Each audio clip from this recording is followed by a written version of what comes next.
Bu konferansta yayınlanan sonuç bildirgesinde verilen mesajları ya da perspektifleri konuşmak isteriz, ancak biraz zamanı, neden hem zamanlaması hem neden ihtiyaç duyulduğuna dair hem hukuki hem de siyasi açıdan nasıl okumamız gerektiğine dair bir soruyla başlamak istiyoruz. Çünkü barış ve demokratik toplum çağrısının konuşulduğu, PKK'nın fesli beyanına tarihsel bir kırılma olarak da atıf yapıldı bu konferansta.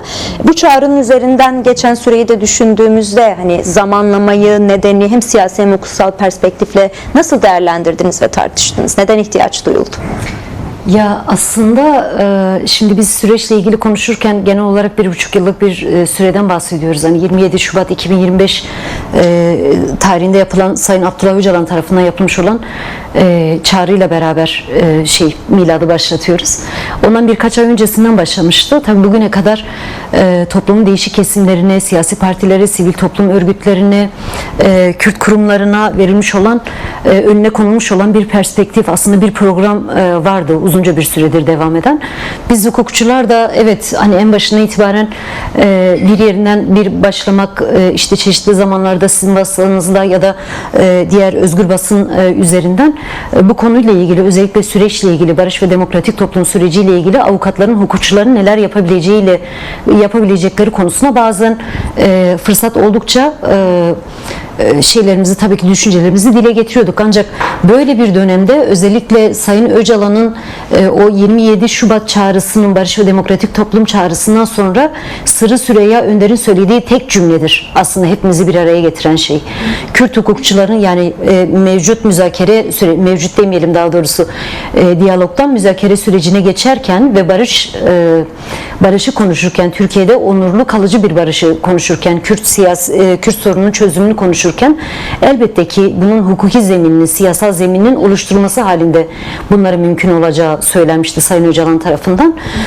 Dolayısıyla bu yapmış olduğumuz konferans aslında hatta bizce biraz da geç kalınmış olan bir konferans olarak da değerlendirebiliriz. Yoğunluktan, çeşitli çalışmalardan ancak fırsat bulabildiğimiz bir şey oldu ama çok da önemli bir konferans oldu. Hem Özgürlük İçin Hukukçular Derneği'nin, bölge barolarının, İnsan Hakları Derneği'nin, İHA'denin bir hazırlık vardı değil mi? Akademisyenlerle bahsettiğimiz gruplarla bir çalışma, bir toplantının da sonucu aynı zamanda. Evet yani öyle böyle bir anda bir sabah uyanıp da böyle bir konferans yapalım, şunlarla yapalım diye bir şey olmadı. Elbette 3-4 aydır hazırlık çalışmaları yapılan bir konferanstı. Yine TUAV'ın da dahil olduğu, bileşeni olduğu bir konferanstı. Uzun tartışmalar, uzun konuşmalardan sonra oturum başlıklarının oluşturulduğu, akademisyenlerden, barolardan, sivil toplum örgütlerinden önerilerin alındığı ve sonuç olarak da böyle bir konferansın yapılmasına ihtiyaç duyulduğu bir zamanda oldu aslında. Şimdi dönemsel olarak hani niye özellikle bu dönem? Hani özellikle bu dönem değil, birkaç hafta önce, hatta birkaç ay önce de yapılabilirdi elbette ki. Ancak şöyle bir şey biliyorsun, son birkaç aydır ve yoğun olarak da son birkaç haftadır bir geçiş yasasından, çerçeve yasadan, kök yasadan bahsediliyor. Böyle bir döneme gelmiş olması da konferansın sonuç bildirgesine bakıldığı zaman önemli bir zamanlama ve önemli bir süreç olduğunu düşünüyorum. Oraya ayrı bir perspektif açmak istiyoruz. Çünkü orada tartışılırken dünya modellerinin de ele alındığı bir tartışmaydı. Konferansta konuşuldu. Güney Afrika ve Kolombiya örnekleri de aynı zamanda konuşuldu. Tam da dediğiniz gibi böylesi bir süreçte hakikaten önemli konulardan bir tanesi. Madem geldik o zaman oradan devam edelim, konusu da açılmışken. Çatışmalı süreçlerden pozitif barışa geçişte bir çerçeve yasa öneriniz de var aynı zamanda. Yani teknik olarak geçiş yasası diye vurguladığınız noktada da neyi kapsamalı tam olarak? Bunu da tartışalım isterim. Çünkü silah bırakanların, hapishanedekilerin ve sürgündekilerin sisteme entegrasyonunun da tartışıldığı bir şey. Ki süreç başladığından beri bizim kendi özel çalışmalarımızda da ya da araştırmalarımızda da gördüğümüz hep dünya modelleriyle kıyaslanan, tartışılan bir konu aynı zamanda. O yüzden neden hala olmuyor sorusunu daha haklı bir yerden sorulduğuna da tanıklık ediyoruz. Yani hangi hukuki modeller ele alınmalı? Bu geçiş yasası önerinizi biraz daha bizlere açar mısınız? Ya şöyle söyleyelim, aslında başlangıç olarak bence şeyden başlamak gerekir. Şimdi çoğu insanın aklında ve özellikle AKP hani bir yasal düzenleme yapılmaması üzerinde duran iktidar cenahında geniş de bir kesim var. Biraz sürüncemede kalmasının sebeplerinden biri de o da olabilir. Hani bu yasal çalışmasının. Niye bir yasal çerçeveye ihtiyaç olduğuyla bir başlamak gerekiyor. Birkaç cümleyle izin verirseniz. Şimdi biliyorsunuz yani aslında özellikle 90'lardan beri bugüne kadar Türkiye'de defalarca ateşkes, diyalog süreçleri, müzakere süreçleri, işte 2013-2015 herkesin gözünün önünde cereyan eden olan bir çözüm süreci, yani çeşitli zamanlarda çeşitli temasların olduğu ama ne yazık ki nihai sonuca ulaşamayan aşamalardan geçtik ve bunlardan hiçbirinin bir yasal bir çerçevesi olmadı bugüne kadar. 2013-2015'teki süreçte birkaç cümlelik bir şey vardı sadece, pardon birkaç maddelik genel bir yasa vardı. Yani onu da eğer saymazsak bugüne kadar bir barış sürecini ya da bir çözüm sürecini ya da müzakere sürecinin bir yasal çerçevesi oluşturulmadı. Yasal bir zemini, bir kanunu oluşturulmadı. Bunun da şöyle bir handikapı, şöyle bir şey var. Geriye götüren bir durumu, kırılganlığa sebep olan. Bugüne kadar bütün süreçler kişilerin inisiyatifi, siyasi görüşü üzerinden veya dönemsel siyasal ihtiyaçlar üzerinden gerçekleştirildi. Yasal çerçeve ya da yasa işte hani adına ne derseniz deyin, kök yasa, çerçeve yasa, kanun, adına ne dersek diyelim, bunun hukuki zeminini oluşturacak. O yüzden üzerinde bu kadar çok fazla duruyoruz. Yani Kürt sorunun hangi hukuk çerçevesinde çözülebileceği, barışın hangi hukuk üzerinden inşa edileceği ve demokratik topluma ve demokratik cumhuriyetin hukuki çerçevesini oluşturacak. O yüzden çok önemli. Böyle birkaç tane işte özellikle iktidar cenahından gelen bazı açıklamalar oluyor. İşte Numan Kurtulmuş'un birkaç gün önce yine bir açıklaması daha olmuştu galiba. Ondan önceki bir açıklaması var. İşte geçici bir yasadır. İlk son meselesi var insanları bir noktada düşündüren.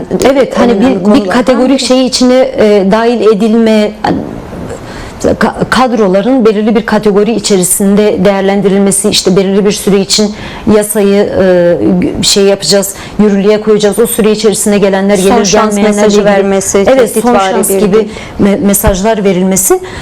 Biz Kürt hukukçular olarak ya da hem konferansta olan veya olmayan tüm bileşenler, konferans bileşenleri, düzenleyiciler olan bütün hukukçular, insan hakkı hukuku üzerine çalışan bütün kesimler de şunu çok iyi biliyor. Dünya çatışma çözüm deneyimlerinden biz geçici yasaların böyle iktidarın empoze etmeye, alıştırmaya, topluma alıştırmaya çalıştığı gibi bir geçiş yasalarının bir geçici yasa olarak tasarlanması veya bu şekilde düşünülmesini ve bu şekilde kamuoyuna sunulmasını kabul etmiyoruz. Geçiş yasası geçici bir yasa asla değil. Yani bir zamanlaması olan, belirli kişiler için hani çok belirli olan, belirli bir zaman dilimine getirilmesi gereken getirilebilecek bir yasa değil. Dediğim gibi bu sorunun temel 100 yıllık bir sorunun çözümünü öngören bir yasa olacak. Dolayısıyla bunun çerçevesinin de hani madde sayısının çok bir önemi yok. Evet. Ama şöyle, yani bir maddede her kapsayıcılık biraz mesele. Tabii kalıcı o hale gelmesi. Önemli olan birkaç madde içerisinde okunduğu zaman bütün kamuoyunu, bütün demokratik kamuoyunu ve sorunun çözümünü öngören herkesin orada evet bu sorun bu şekilde çözülebilir diyebileceği bir yasanın getirilmesi. Dolayısıyla yani bizim öngördüğümüz konferans sonuç bildirgesinde de çıktı. Yapmış olduğumuz tartışmalarda da öncelikli olan iktidar tarafından bu yasa çalışmaları yapılırken herkesin dahil edilmesi gerekir.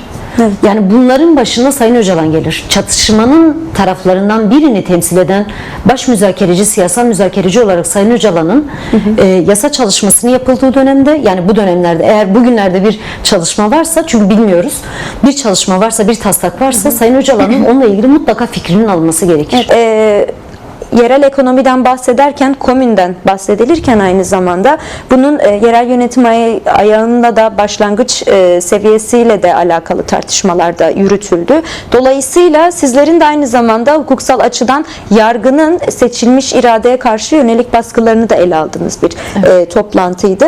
Hem oradan bir mücadele var, hem hukuksal alanda verdiğiniz bir mücadele var. Süreçle birlikte meclis komisyonundan çıkan bir maddeydi de aynı zamanda kayyumdan görevden alınanların tekrar belediye başkanlık görevlerini yapması gerekti. Bu da olmadı. Siz bunu çalışmalarınızın neresine koydunuz?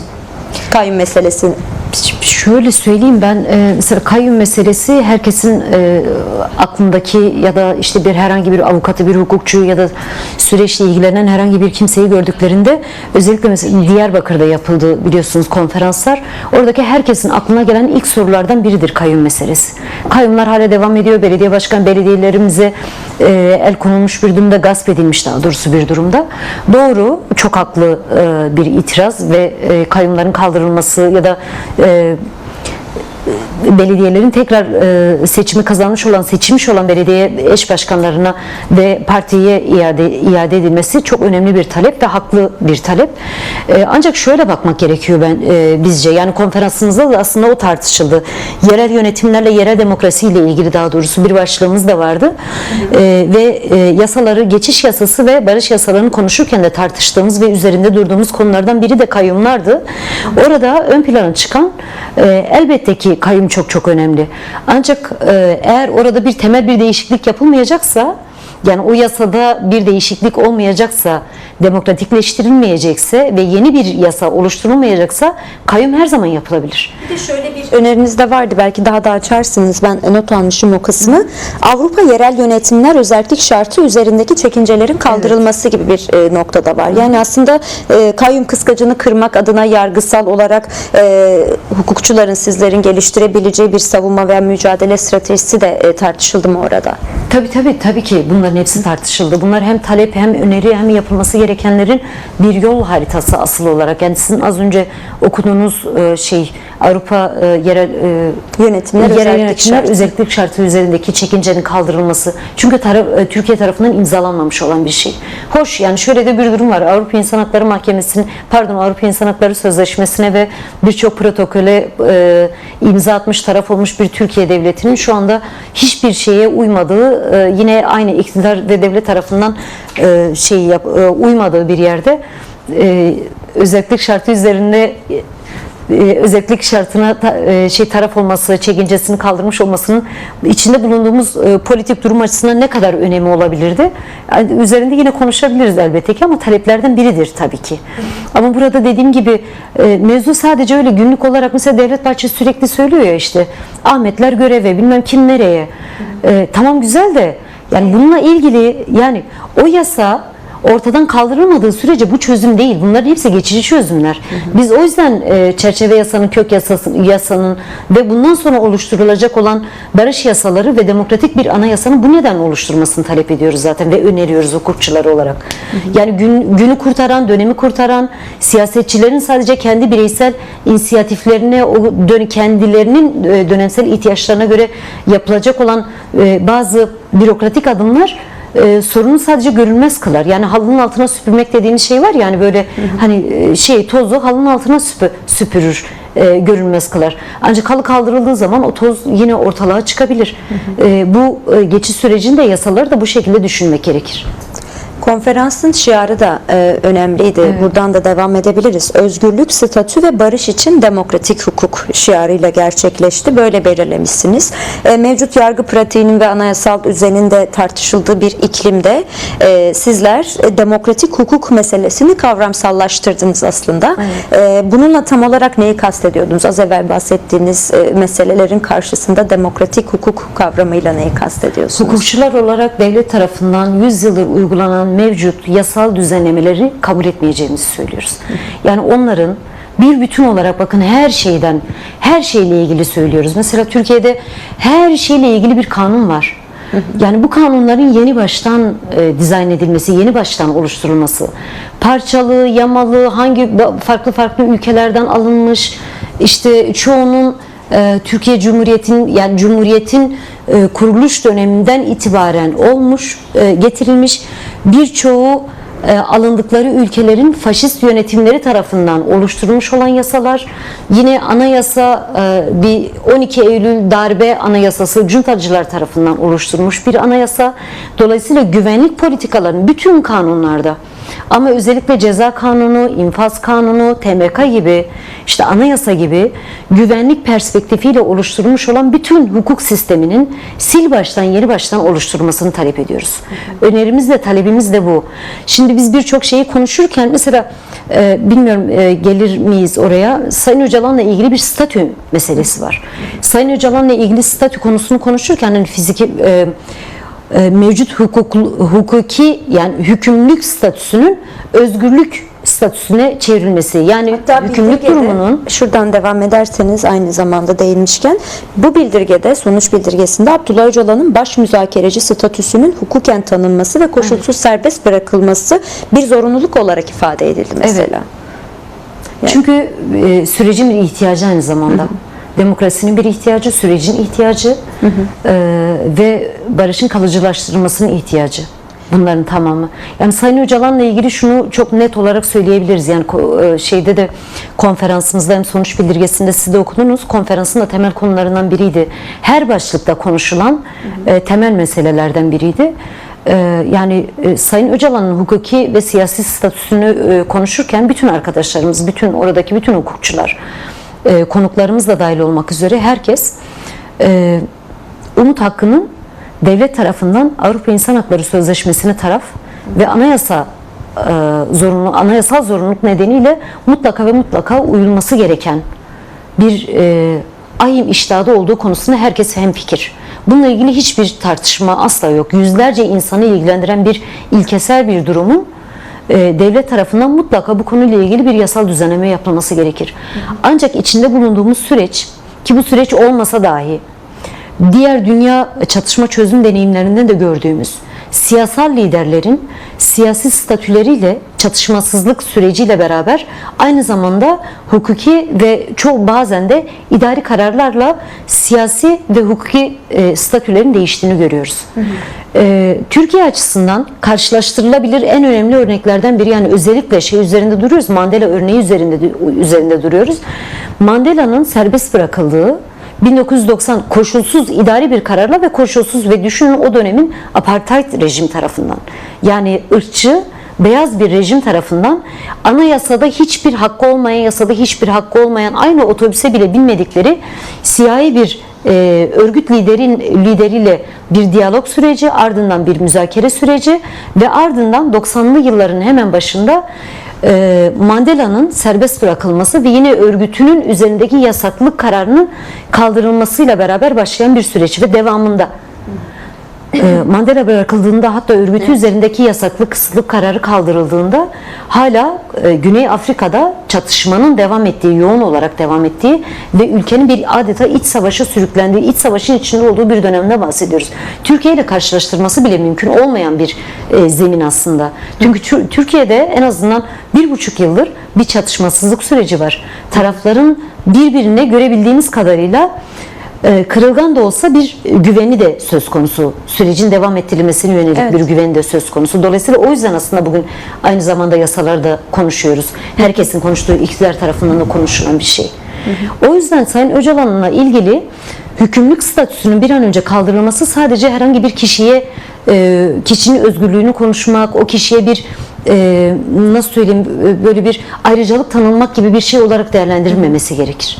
Bu sürecin bir gerekliliği devlet tarafından da böyle görülüyor ki, yani bir siyasal müzakereci olarak görülüyor. Evet, bu yasada tanımlaması yok. Bir siyasal, hem örgütü üzerinde hem geniş bir toplumsal kesim üzerinde etkisi olan bir siyasal müzakereci olarak görüldüğü için zaten temas onunla beraber devam ediyor. Ancak eleştirdiğiniz nokta iç hukukta ve iç hukukta bir karşılığının olmayışı aslında. Eleştirilen ve talep edilen nokta da Sayın Öcalan'ın siyasal müzakereci olarak taraflardan birinin, çatışmada yer alan taraflardan birinin temsilcisi olduğunun geçiş yasasına kabul edilmesi ve özgürlüğü için hukuki durumunun, yani hükümlülük durumunun koşulsuz olarak ortadan kaldırılması gerektiğini düşünüyoruz ve bunu da konferansta çokça konuştuk. Konferansınızın zaten şiarına tekrar gelecek olursak, özgürlük, statü ve barış için hukuk şiarıyla yapılmıştı. Bunun anlam ve önemine tekrar bu şiarla da ne kadar vurgu yaptığınızı anlamış olduk.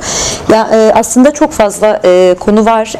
Ancak şeye de değinmek gerekir diye düşünüyorum. Çünkü bir de Kürt Hukukçular Konferansı. Yani bu önemli bir detay. Dolayısıyla bunların daha da ilerleyebilmesi için, daha geniş perspektiflere de ulaşabilmesi için de çağrılarınız var. Ancak biraz daha Kürt halkının da aynı zamanda hani bu barış ve demokratik toplum sürecinde bahsedilirken tüm Türkiye halklarının da, Kürt halkının da eşit ve demokratik bir şekilde bir zeminde yaşamını sürdürebilmesi şartı var. Süreç bir bütün Kürt tarafı açısından bu yönlü tartışılıyor ve ilerletilmek isteniyor. Sizin de bu bildirgede de aynı zamanda konferansta da konuştuğunuz eşit ve kurucu özne olarak Kürtlerin anayasal düzeyde tanınması gerektiği savunuluyor. Bu da önemli bir detay. Yani evet, hiçbir somut adım atılmadı. Bu en önemli atılmayan adımlardan tartışılan bir tanesi. Yani ana dilde eğitim meselesinden tutalım da Kürtçe'ye tahammülsüzlüğün hala devam ettiğini görüyoruz. Dolayısıyla önerdiğiniz bir anayasa modeli de var. Demokratik cumhuriyet yapısı içinde eyalet özellik gibi idari yapılanmaları mı öngörüyorsunuz, yoksa tamamen farklı bir yurttaşlık tanımı mı? Yani Kürtler bu süreçteki olması gereken yasalarda nerede duruyor mesela? Çünkü bir yurttaşlık meselesi de var. Mevcut yurttaşlık anlayışının karşısında duran bir yerde. Evet. Biraz açar mısınız?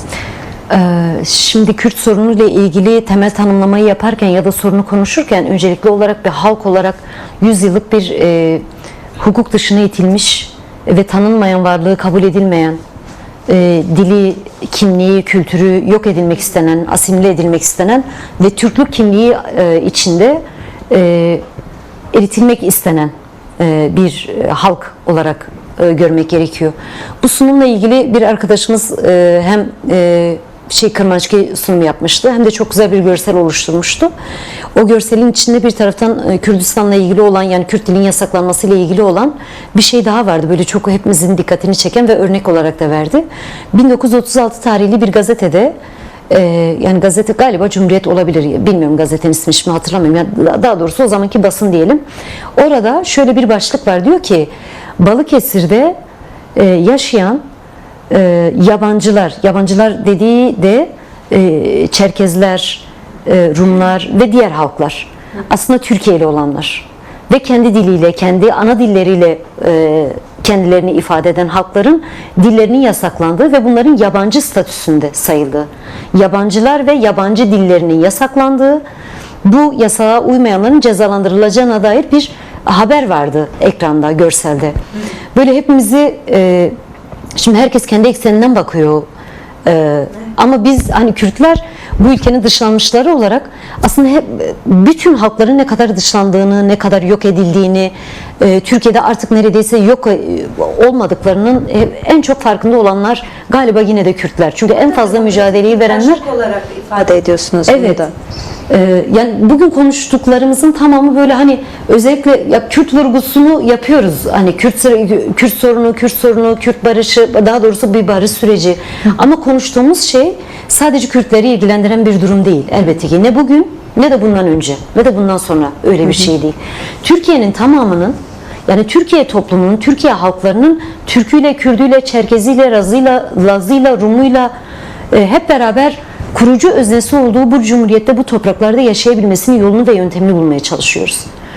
Dolayısıyla orada aslında olan hani o şeyi tanımlama olarak bir, yani hiçbir halkın başka bir halkın varlığının içinde eritilmesini doğru bulmuyoruz. Doğru bulmadık hiçbir zaman. Eğer bir şeyde mesela bir anayasada işte Türkler, Çerkezler kimliğine bakılmaksızın Kürttür de diyemeyiz. Bu da demokratik olmaz. Bu da o halkların iradesini ortadan kaldırmak, halkı yok etmek, daha doğrusu yok saymak anlamına gelir. Aslında tekçi anlayışa karşı bir alternatif meselesi var. Dolayısıyla adının bir önemi yok. Adının bir önemi yok. Orada federasyon mudur, özellik midir, başka bir yapı mıdır? Onun bir önemi yok. Ama önemli olan Türkiye halklarının bugüne kadar ayrıştırılmış, artık neredeyse bir araya gelemeyen bir toplum, bir halk olarak Türkiye halklarının o ortada bölüşmeyi, ayrılmaya sebep olan zemini ortadan kaldırmak önemli olan. Bütünlüğü sağlayabilmek.